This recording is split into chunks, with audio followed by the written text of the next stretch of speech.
Whangaroa's been home to our people since the arrival of our tupuna, Manaia, the founding ancestor of Ngāti Wai. Shortly after the Second World War, government started talking about consolidating what it thought were uneconomical blocks in Aotearoa.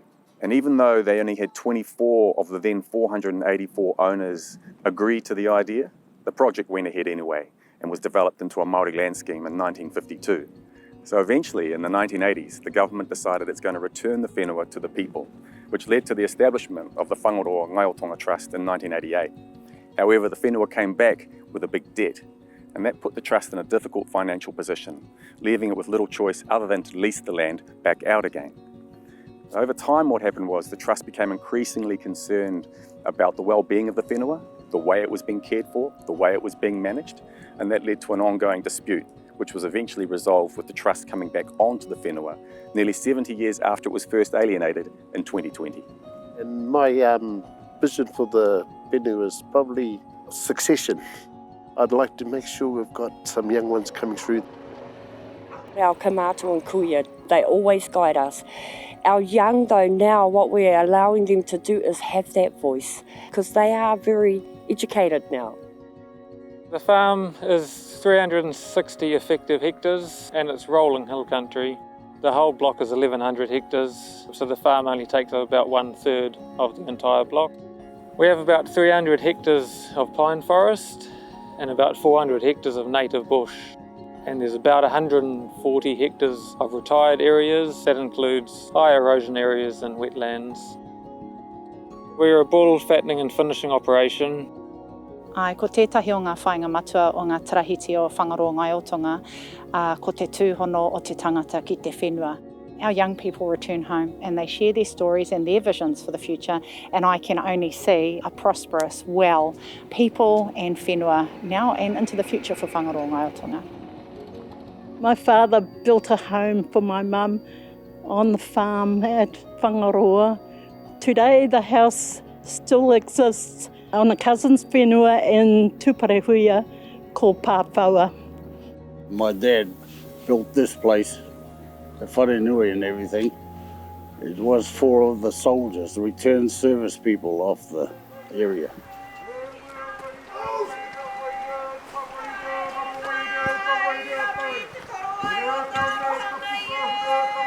E ngā moko puna o te rua tukau māwaru, kuhu mai. He ruru hau mo koutou I roto o tēnei whare. Haere mai, haere mai, haere mai.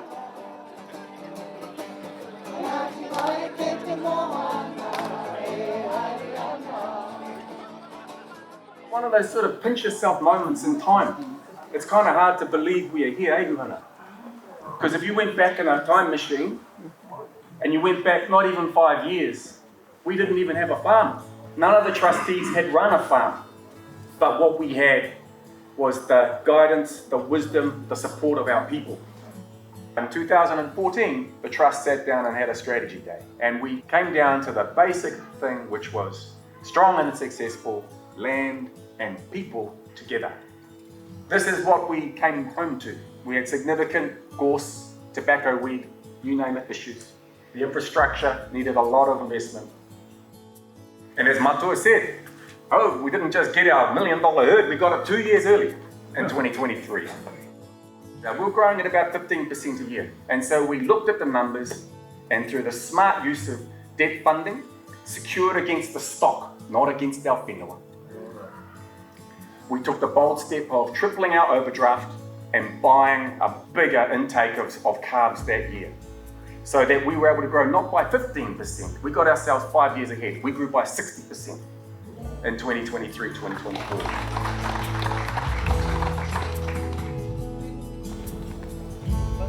We're going to leave from here and head back to the marae, and we'll have our kōrero there.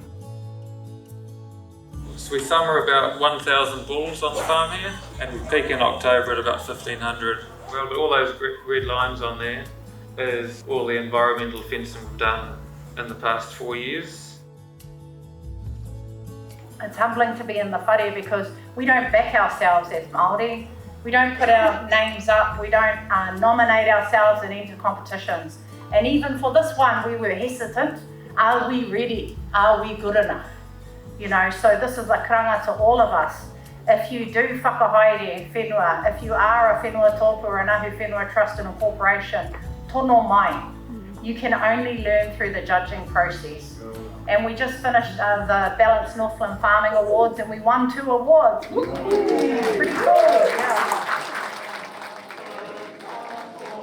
We were impressed with the relationships that they build with all their stakeholders, and what that's enabled them to do is take a farm that was run down and degraded 5 years ago to what they've now turned into a high performance beef unit, which is a great effort considering none of them knew anything about farming 5 years ago. They didn't own any livestock and now they own 1,000 bulls and they've got this wonderful farm that's producing in the top 20%. It's a fantastic effort.